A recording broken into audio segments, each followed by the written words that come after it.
O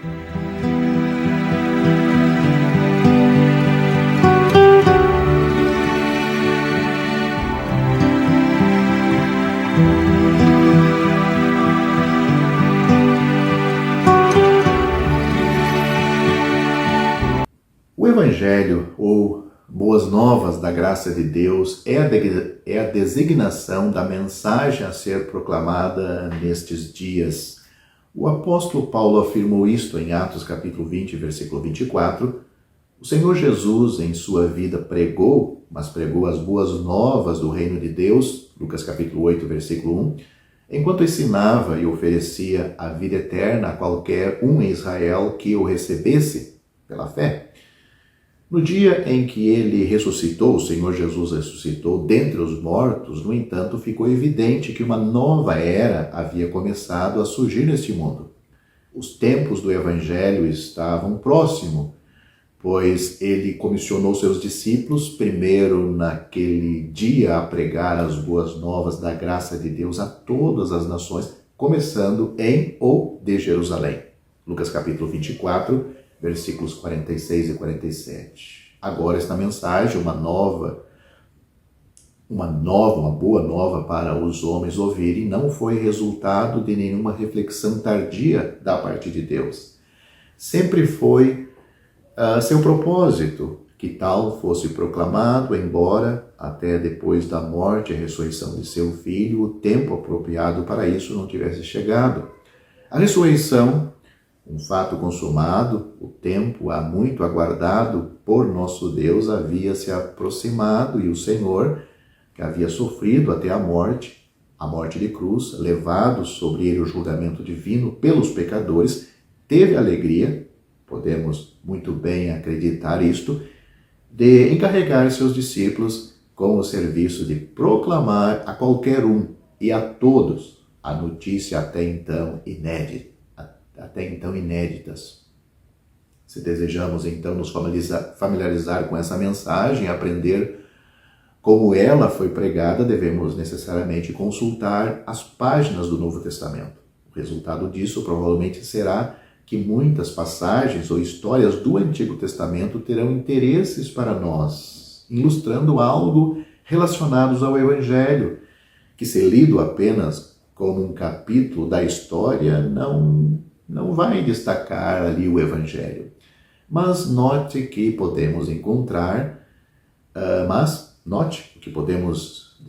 encontrar do Evangelho da Graça de Deus, ilustrado em 2 Samuel, capítulo 9.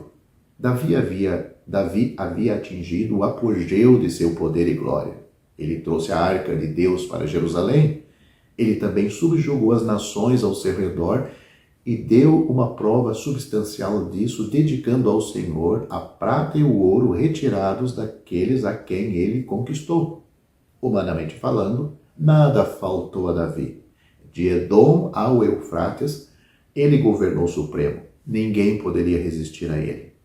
Foi nessa conjuntura que ele fez a pergunta que temos no primeiro versículo do capítulo 9 de 2 Samuel. Ele perguntou: ainda resta alguém da casa de Saul para que eu possa mostrar-lhe bondade por amor a Jonatas, melhor dizendo? Quem sugeriu isso a Davi? Ninguém, certamente, na terra. Evidentemente, nenhuma petição chegou ao pé de seu trono para implorar seu favor a alguém da casa de Saul por causa de Jonatas. Davi fez a pergunta e, no que diz respeito a seus cortesões, perguntou em vão. Nenhum deles poderia dizer a ele, nenhum deles, é claro, se interessou por tal assunto. Saul tinha sido um inimigo implacável, persistente do rei. Todos sabiam disso. Mas havia um herdeiro masculino, estava vivendo do outro lado do Jordão, na obscuridade.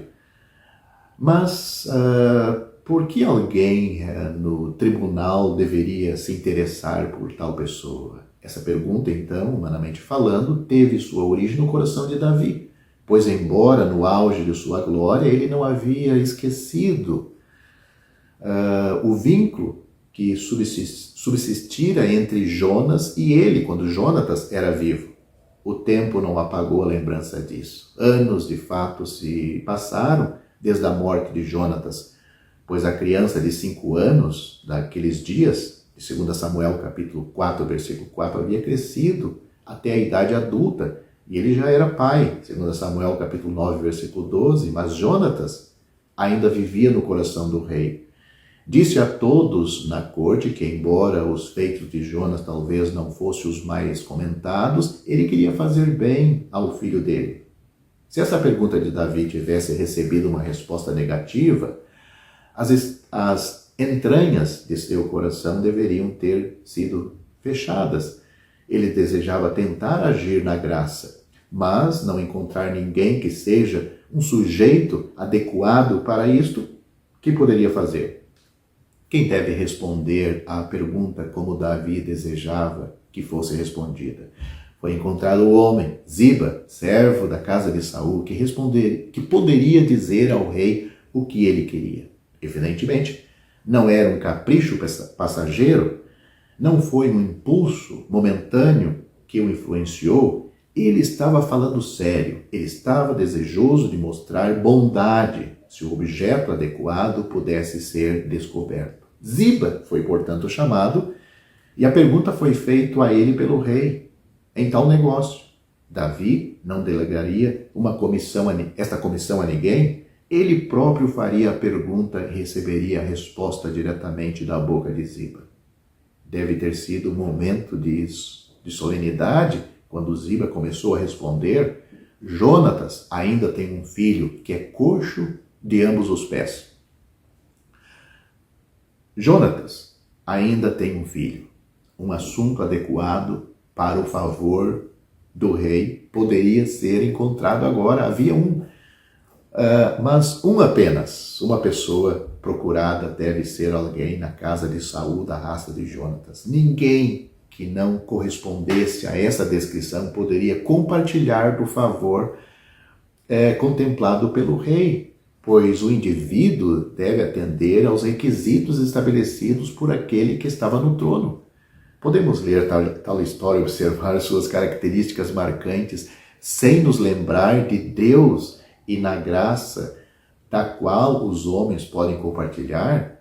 O desejo expressado por Davi teve sua origem, como dissemos, humanamente falando, no coração de Davi. Muitas pessoas poderiam ter faltado naquele dia entre o povo, mas para ninguém, exceto para os da casa de Saul e da raça de Jonatas, o favor do rei estava esperando para ser mostrado.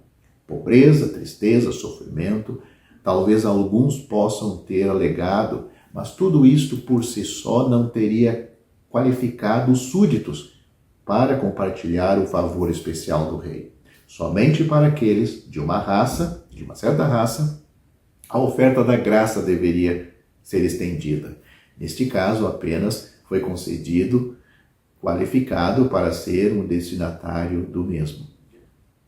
Como foi com Davi, assim com Deus, mas com Deus de forma absoluta. O desejo de agir na graça brota intimamente de seu coração e teve sua origem, aprendemos, em seu coração antes da fundação do mundo. Leia Efésios capítulo 1, versículo 4.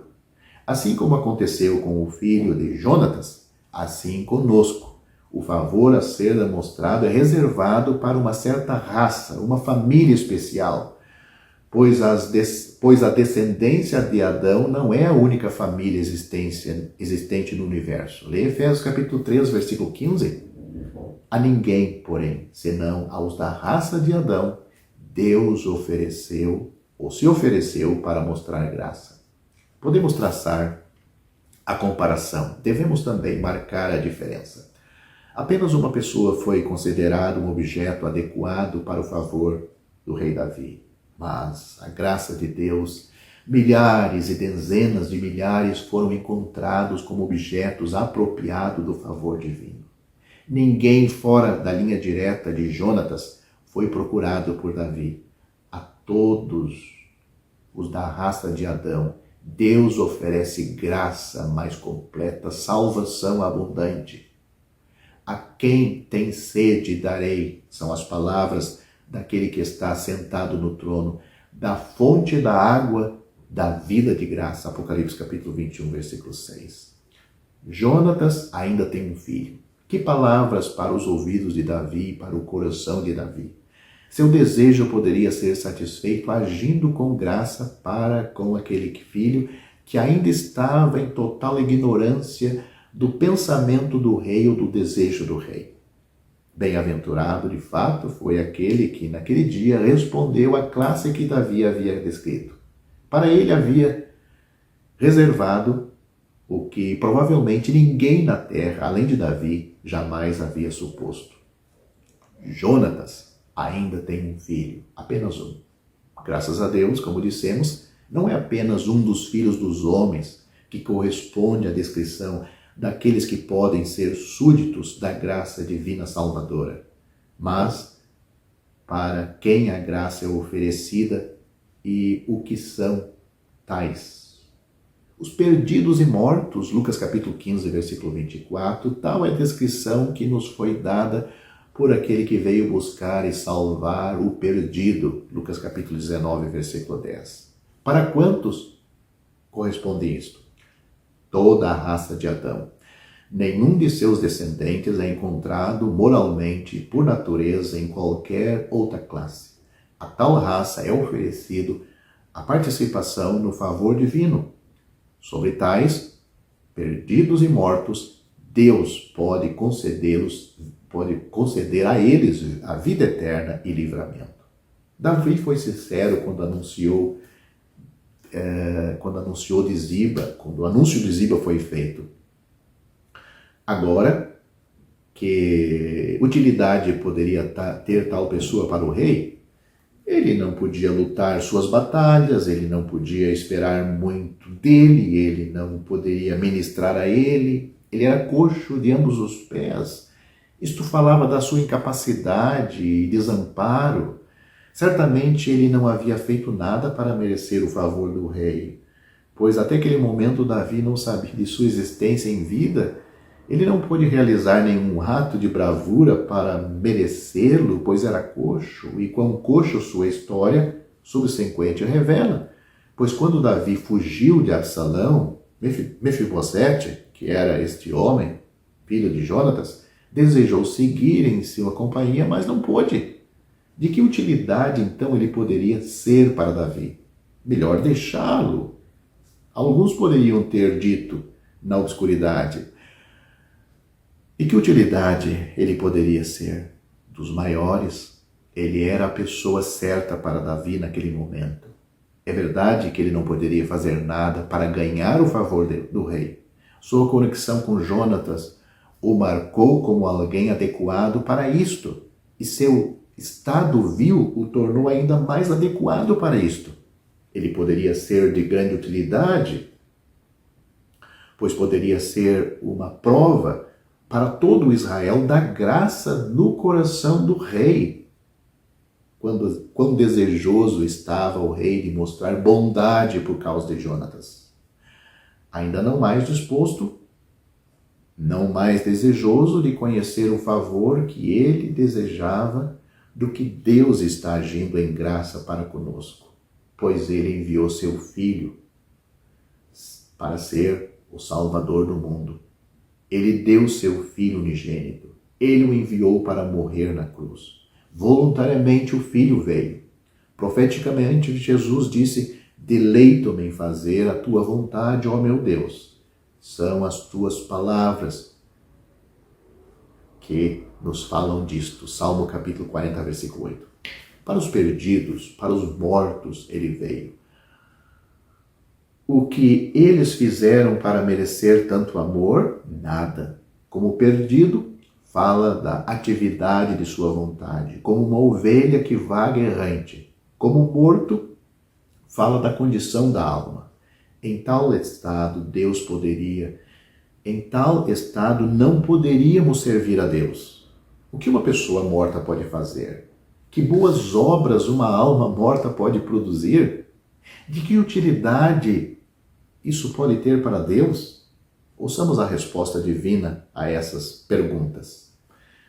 Mas Deus, que é riquíssimo em misericórdia, pelo seu muito amor com que nos amou, estando nós ainda mortos em nossas ofensas, nos vivificou juntamente com Cristo, pela graça sois salvos, e nos ressuscitou juntamente com Ele, nos fez assentar nos lugares celestiais em Cristo Jesus, para mostrar nos séculos vindouros as abundantes riquezas da sua graça, pela sua benignidade para conosco em Cristo Jesus. Porque pela graça sois salvos por meio da fé. Isto não vem de vós, é dom de Deus. Não vem das obras, para que ninguém se glorie. Porque somos feitura sua, criados em Cristo Jesus, para as boas obras, as quais Deus preparou para que andássemos nelas. Efésios capítulo 2, versículos 4 a 10. Davi, até que Ziba lhe dissesse, nada sabia sobre Mefibosete. Deus sabe e Cristo sabe quem são aqueles que foram escolhidos nele antes da fundação do mundo, dado a ele por seu pai, e todos eles virão a ele. Dado a resposta de Ziba, nada impediu Davi, porque Mefibosete era coxo, nada que pudesse ter sido dito a Davi sobre sua condição o faria desviar-se de seu propósito. Mefibosete era filho de Jonatas. Isso foi o suficiente para garantir para ele, para que Davi agisse em favor real. Então o rei mandou buscá-lo na casa de Maquir, filho de Amiel de Lodebar. Nada do que Deus viu em nós, ou sabia sobre nós, fez com que ele mudasse em relação a nós. Vindo à plenitude dos tempos, Deus enviou seu filho nascido de mulher. Gálatas capítulo 4, versículo 4. Deus estava em Cristo, reconciliando consigo o mundo. E agora que o mundo rejeitou seu filho, Deus levantou um ministério de reconciliação. 2 Coríntios capítulo 5, versículos 18 a 21. Mefibosete era agora levado à presença do rei e vê pela primeira vez aquele a quem Saul, seu avô, havia perseguido implacável e injustamente. Mefibosete tem seu primeiro encontro com Davi. Mefibosete cai aos pés do rei. Quem vai quebrar este silêncio? Uma palavra faz isto. Mefibosete diz a Davi, dirigindo-se a ele pelo nome. Certamente isso deve tê-lo encorajado. Disse mais Davi, Mefibosete, não temas. Isso deve tê-lo assegurado, deixando-o à vontade diante de Davi, sem margem para dúvidas, quando o rei passou a anunciar o motivo pelo qual trataria gentilmente com ele por Jonatas, por causa de seu pai. Mefibosete pode pensar em sua condição de inutilidade, pode se considerar um cachorro, um cão morto, mas nenhum sentimento de sua incapacidade de servir o rei ativamente deveria ser uma barreira de seus pensamentos para o fluxo de favores reais. No entanto, a consciência de sua condição ele não deveria ignorar, é claro. Isso não aprofundaria em seu coração o senso de grandeza da graça de Davi? Jonatas, por amor de teu pai, aquele era o terreno, e o terreno imutável, pois Jonatas estava morto. Se ele ainda estivesse vivo, talvez por algum ato tivesse perdido o favor do rei, estando morto, isso era impossível. Portanto, a bondade para com Mefibosete da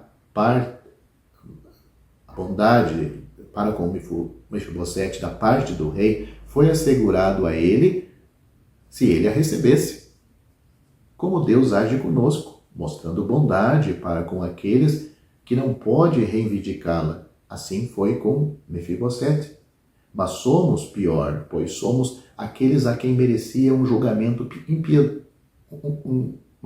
impiedoso que Mefibosete não merecia das mãos de Davi. O culpado, o perdido, Deus colocaria perfeitamente em casa, em sua presença, contando-lhe sobre a morte de seu filho e a permanente eficácia de seu sangue derramado de uma vez por todas na cruz. Agora, uma vez que Esse é o fundamento sobre o qual Deus pode agir em graça para conosco. Esse fundamento nunca pode mudar. Como filho de Jonatas, Mefibosete era um assunto adequado para o favor de Davi, e pelo amor de Jonatas, seu pai, assegurou-lhe o terreno imutável em que ele estava naquele dia. Os culpados, os mortos, são súditos adequados para o favor divino.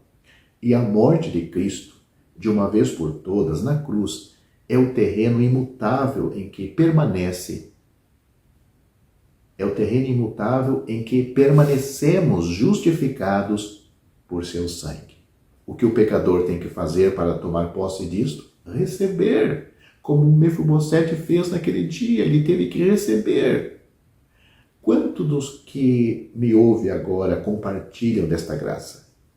Perdidos e mortos em ofensas e pecados, são aos tais que pode ser mostrado esta graça salvadora, e ninguém nesta classe pode dizer que está excluído. Todo aquele que crê em Cristo não perecerá, mas terá vida eterna.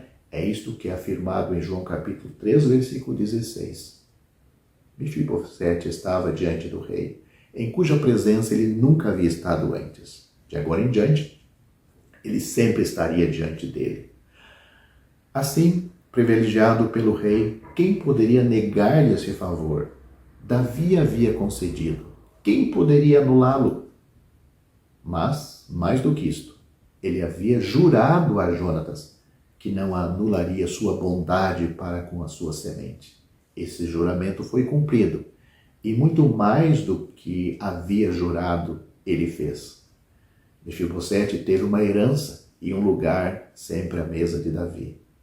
Qual tinha sido a posição dele antes de conhecer o rei? Dependente, num lugar chamado Lodebar, que significa sem pasto. O nome dessa cidade, este lugar, Lodebar, significa sem pasto. Agora, como ele havia se tornado rico, pois Davi disse: restituir-te-ei toda a terra de Saul, teu pai, e comerás pão à minha mesa continuamente. Quem dos homens, senão Davi, havia pensado nisto? Nada menos serviria ao seu coração.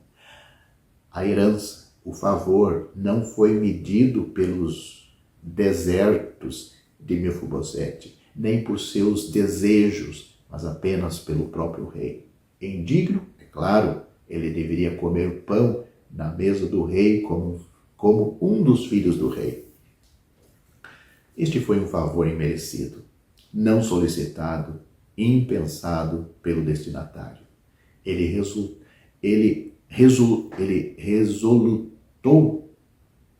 ficou resoluto sobre isto? Não, ele aceitou.